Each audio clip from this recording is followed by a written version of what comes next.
Bonsoir et bienvenue dans cette nouvelle émission intitulée Je te raconte. Mythes, légendes, vampirisme, loup-garou, creepypasta, Slenderman, d'où vient tout cela? Où est la base?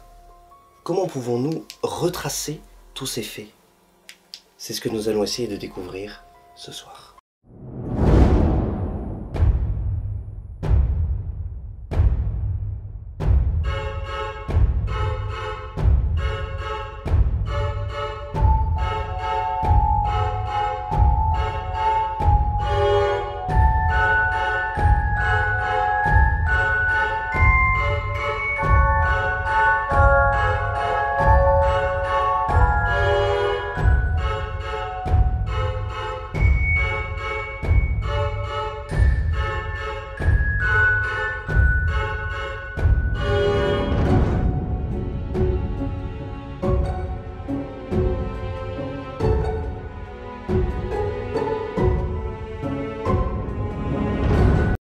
Ce soir, sujet très intéressant que nous allons développer, le loup-garou. Du mythe jusqu'à aujourd'hui, que se passe-t-il, d'où cela vient et surtout, de quoi est-ce qu'on parle? Qu'est-ce que c'est qu'un loup-garou? Au-delà de l'aspect maladif, signifié par la lycanthropie, attesté depuis 1694 par les Grecs, lycanthropia, cela vient tout simplement du grec lukos pour le loup et de anthropos pour l'homme.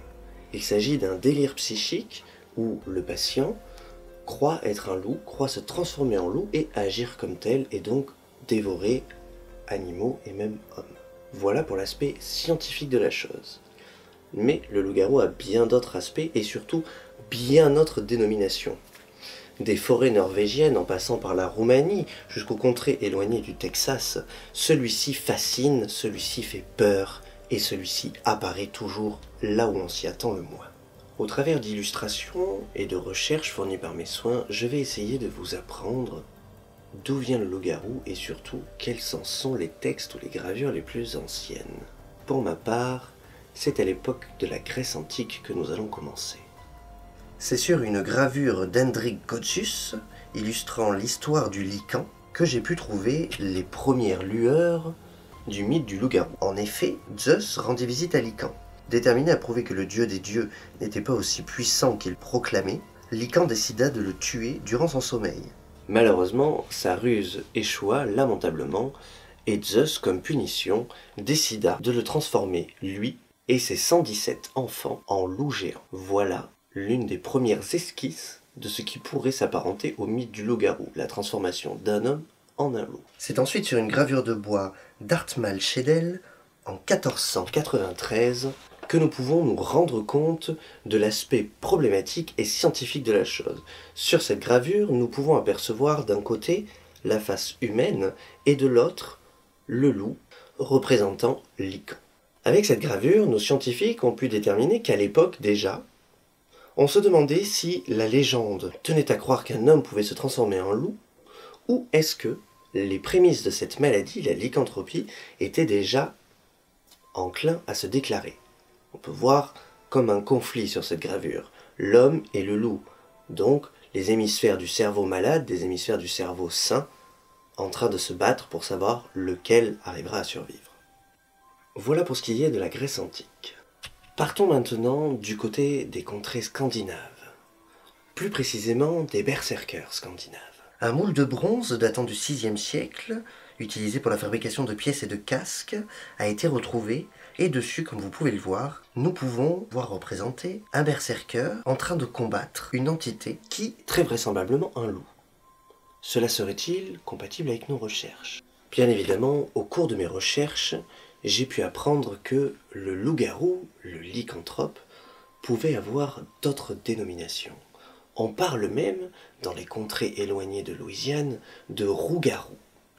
Aucun rapport avec la couleur de la peau ou du pelage de l'animal, bien entendu, simplement un nom différent. Et, notamment dans le folklore, une chanson permettant soi-disant d'éloigner cet animal. Une chanson interprétée et créée par Lisa Marie Beauchamp, que je vais vous conter. Mi doit pas dire de vilaines choses sur papa. Mi doit pas rater la chorale.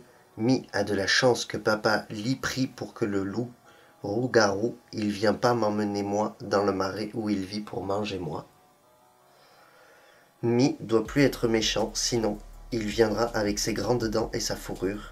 Et Mi va être un bon plat de viande, et âme à moi sera perdue à cause de ça.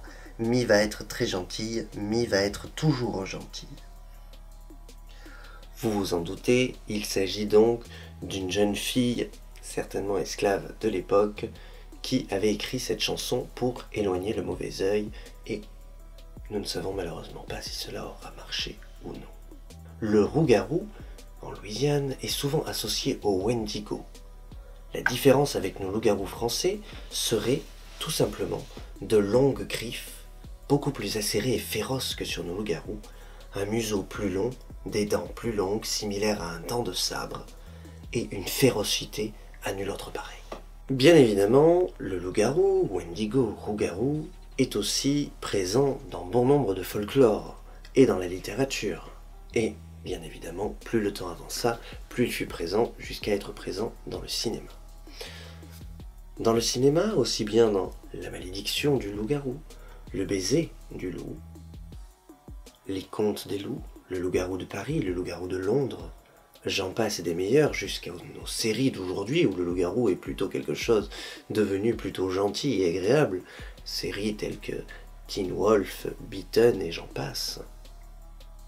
Le loup-garou est profondément ancré dans l'esprit humain et tout le monde cherche à s'en faire sa propre image. Le folklore étant mis de côté, nous allons chercher des preuves ou des choses suscitant un aspect de type loup-garou et notamment des attaques et des enquêtes, des lettres, retraçant le périple de personnes pensant avoir croisé les griffes d'un loup-garou, jusqu'à même penser en être devenu un. Notre premier pas pour découvrir qu'est-ce qu'un loup-garou, et surtout cela existe-t-il, réside dans le fait de comment reconnaître un loup-garou. Le loup-garou, sous sa forme animale, a bien sûr de longues griffes. Comme les dents et les ongles s'allongent démesurément à la vitesse surnaturelle et deviennent fuselés.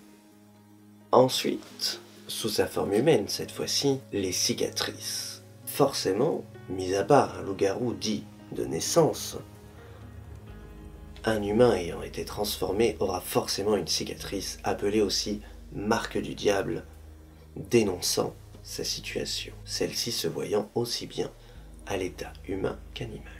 Également les yeux, car qui dit transformation animale dit bien sûr sens aiguisé, et pour les yeux, cela se traduit par une augmentation très distincte de la pupille, une dilatation profonde. Malheureusement, même si tout le monde est d'accord sur ce sujet, il ne faut pas oublier que les effets de certaines drogues, dont la cocaïne, influent grandement sur la pupille et peuvent déclencher le même genre d'effet que l'on donne au surnaturel pour les loups-garous. Et bien évidemment, les poils. Un loup-garou sera forcément, sous sa forme animale, recouvert de poils. Après, debout ou à quatre pattes, suivant les mythes, suivant les régions et les contrées, cela diffère. Un Wendigo sera toujours à quatre pattes, qu'un loup-garou pourra être représenté aussi bien à quatre qu'à deux pattes. Il est très difficile de se fixer là-dessus.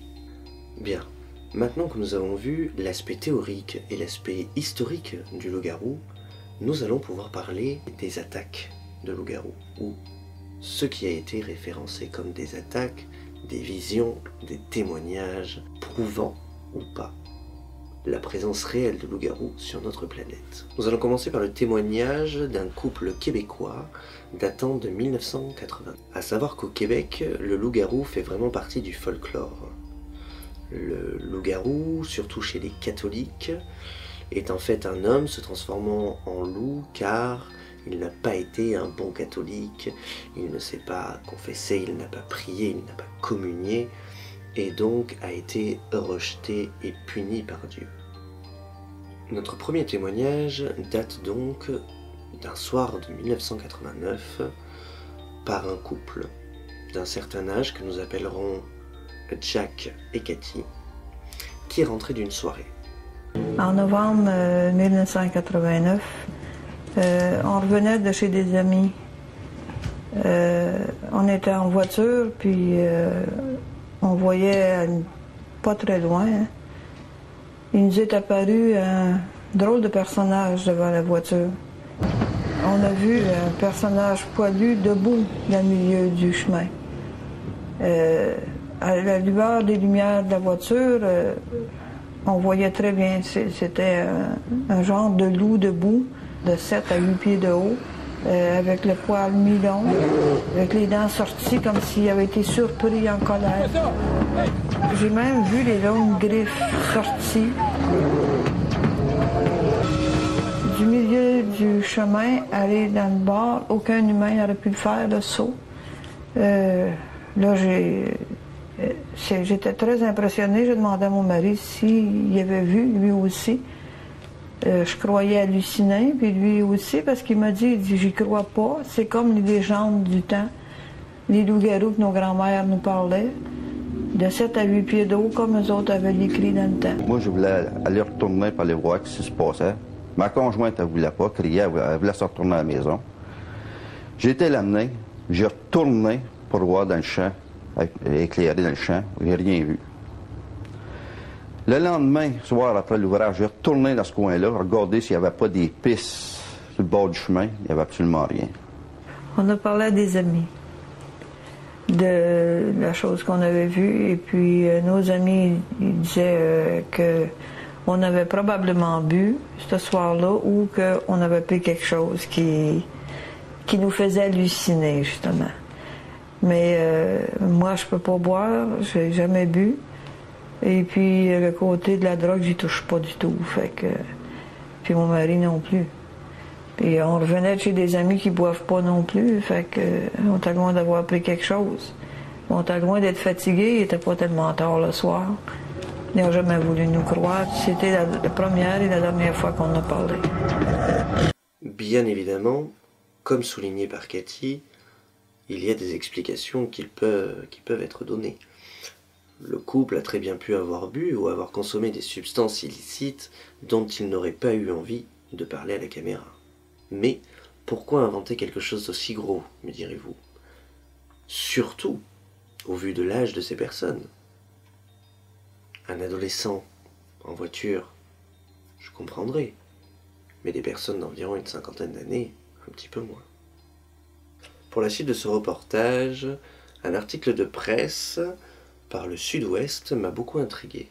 Il s'agit d'un article du 7 juin 2015 retraçant les faits d'un adolescent affirmant avoir été attaqué par des loups dans les Alpes. Or, ce genre de phénomène est excessivement rare. Les loups, en effet, dans la logique, ne s'attaquent absolument pas aux hommes. Dans l'article, le jeune homme de 15 ans raconte qu'il a eu la peur de sa vie et qu'il est sûr qu'il lui aurait sauté dessus.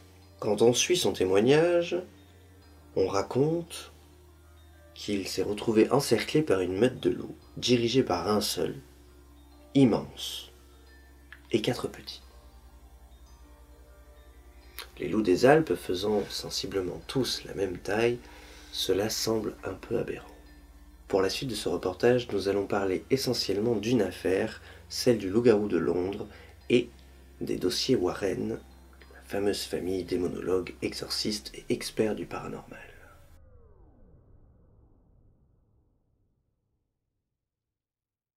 Voici les faits.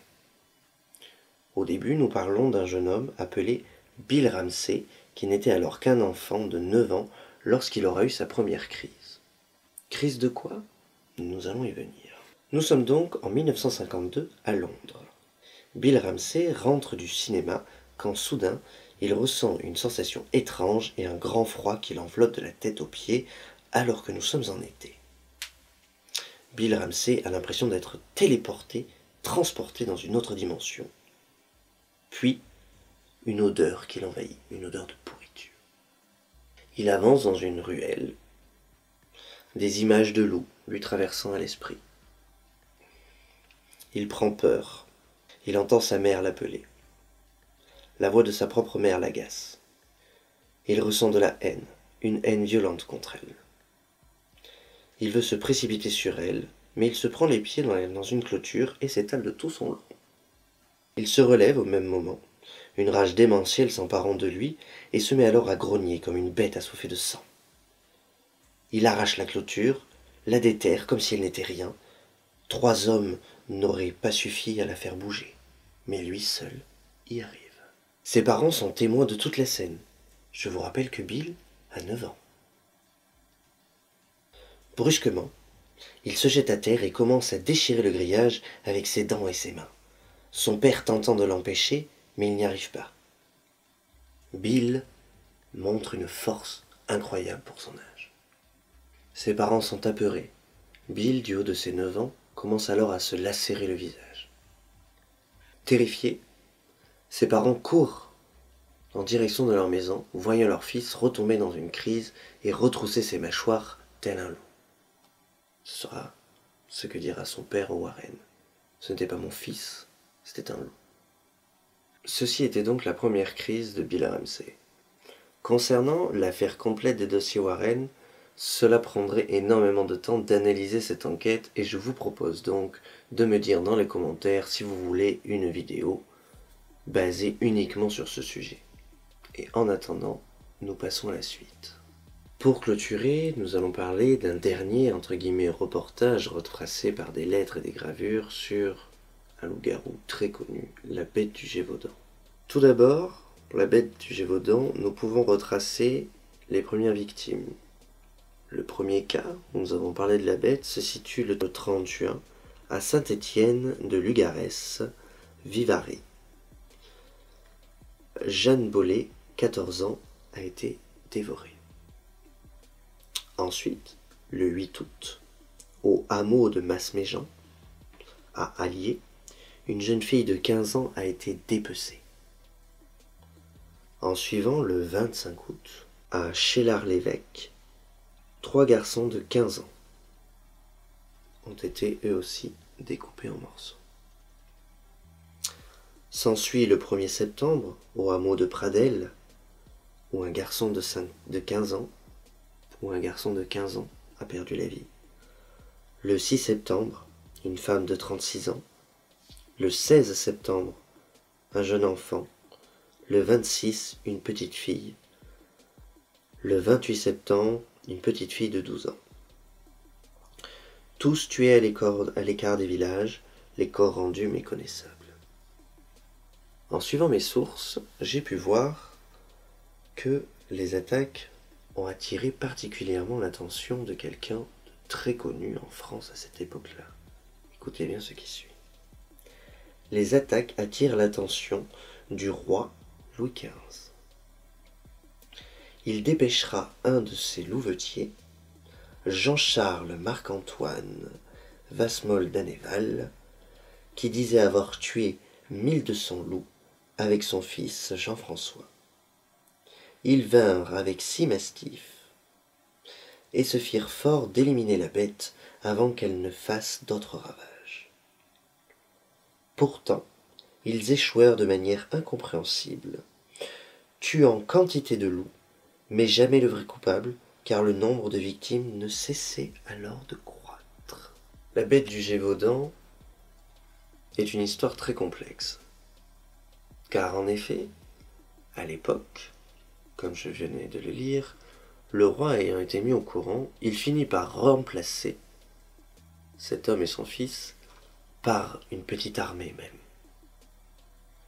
se faisant devoir de libérer son peuple de la malédiction entreprise par cette bête. Des centaines, des milliers de loups furent abattus dans ces régions, sans qu'aucune tuerie ne s'arrêtât. Puis un jour, tout prit fin. Nous pouvons alors nous poser la question suivante. Soit, il s'agit bien évidemment d'un loup-garou, la bête du Gévaudan, comme précisé précédemment. Soit, il s'agit d'un crime humain, déguisé. À l'époque, pas d'ADN, pas de police scientifique.